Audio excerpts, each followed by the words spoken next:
Hello friends, यदि आपके पिताजी या किसी भी व्यक्ति के पिताजी पैतृक संपत्ति को यदि वो बेच रहे हैं, अयासीबाजी में मान लीजिए दारू पीते हैं या मान लीजिए किन्हीं कारणों से या मान लीजिए किसी को वसीयत करते हैं, तो मैं आज आपको ऐसा आदेश बताने वाला हूँ जिसमें आपको बताऊँगा कि पिता जो है वो पैतृक संपत्ति नहीं बेच सकता विधि कानून के।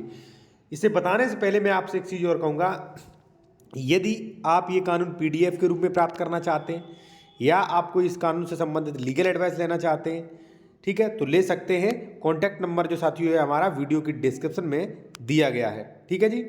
देखिए साथियों, यहाँ पे अब आप देखिए, मैं आपको कानून समझाता हूँ। देखिए, आपके पिताजी के पास जो पैतृक संपत्ति है, जो आपके बाबा जी से विरासतन मिली है, वो सह संपत्ति है नहीं, तो वह उसे उन्हें बेचने का यानी कि ट्रांसफ़र करने का राइट नहीं है। बेचने का ही नहीं बल्कि दान का भी और वसीयत करने, यानी कि वो ट्रांसफ़र कर ही नहीं सकती। कहाँ है कानून, वो आपको मैं समझाता हूँ। हिंदू विधि की दो शाखाएं हैं, मिथाक्षरा और दयाभाग, ठीक है। अब देखिए यहाँ पे क्या है, मिथाक्षरा शाखा में पुत्र का पिता की पैतृक संपत्ति में जन्म से ही अधिकार होता है, जन्म से अधिकार होता है, ठीक है। पुत्र पिता के साथ सह स्वामी होता है। संपत्ति के हस्तांतरण करने का पिता का अधिकार उसके पुत्र के कारण नियंत्रण में होता है। पुत्र होने के कारण एक के मरने के बाद दूसरा संयुक्त परिवार का दूसरा उसके अंश उत्तरजीविता प्राप्त करता है, ठीक है। यानी कि इसमें तो स्पष्ट हो गया कि पिता की पैतृक संपत्ति में पुत्र का भी अधिकार होता। अब आप कहोगे तो उसमें ये कहाँ लिखा कि रजिस्ट्री नहीं कर सकते, लिखा है, अभी मैं आपको बता रहा हूँ। इससे पहले मैं एक चीज़ आपको और बताना चाहूँगा साथियों, यदि आप कोई कानूनी सलाह या मान लीजिए कोई उत्तर प्रदेश में ज़मीन खरीद रहे हो, डॉक्यूमेंट्स वगैरह चेक करवाने, इस पर कोई विवाद तो नहीं, डबल रजिस्ट्री तो नहीं, करवा सकते हो। कॉन्टैक्ट नंबर वीडियो की डिस्क्रिप्शन में दिया गया है, लेकिन डायरेक्ट कॉल मत करिएगा, पहले व्हाट्सएप मैसेज करिएगा, ठीक है।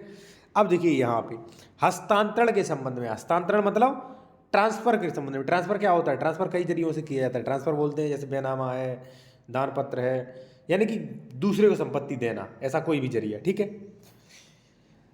हस्तांतरण के समय तो संयुक्त परिवार के सदस्य संयुक्त संपत्ति में अपने अंश को तब तक हस्तांतरित नहीं कर सकते जब तक वह अव्यक्त है, यानी कि उनका विभाजन नहीं हुआ, ठीक है। दाय के संबंध में रक्त पर आधारित है, ठीक है ना।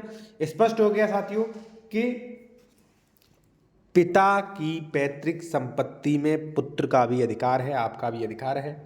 जब आपका अधिकार है तो वो कैसे बेच सकते हैं, तो है तो दोनों लोगों का अधिकार, ये कानून कह रहा है, ये मैं नहीं कह रहा हूँ, ठीक है।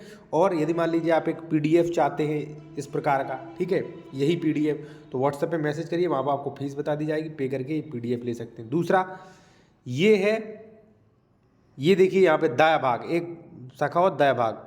इस शाखा में पुत्र को पिता की संपत्ति में अधिकार पिता की मृत्यु के पश्चात उत्पन्न होता है। अब देखिए दाया भाग जो है वो अपने इंडिया में सिर्फ वेस्ट बंगाल कोलकाता की तरफ जो है लागू होता है, ठीक है। यहाँ पे लिखे, यहाँ पे जो है स्पष्ट दिया गया होगा, ठीक है। ये दाया भाग, जब दाया भाग के आप पढ़ोगे तो दाया भाग में तो स्पष्ट ये है कि जब पिता एक्सपायर हो जाए तभी पुत्र का अधिकार होगा, लेकिन दाया भाग चलता ही नहीं है अपने इंडिया में, ठीक है। बस किन्हीं जगहों पे चलता है, जैसे मान लीजिए बंगाल है तैसे, ठीक है, पश्चिम बंगाल, ठीक है साथियों। और आपको कोई लीगल एडवाइस वगैरह लेनी है, ले सकते हैं। कॉन्टैक्ट नंबर वीडियो के डिस्क्रिप्शन में आपको दिया गया, डायरेक्ट कॉल मत करिएगा, पहले व्हाट्सएप मैसेज करिए, फीस पे करके बात कर सकते हैं।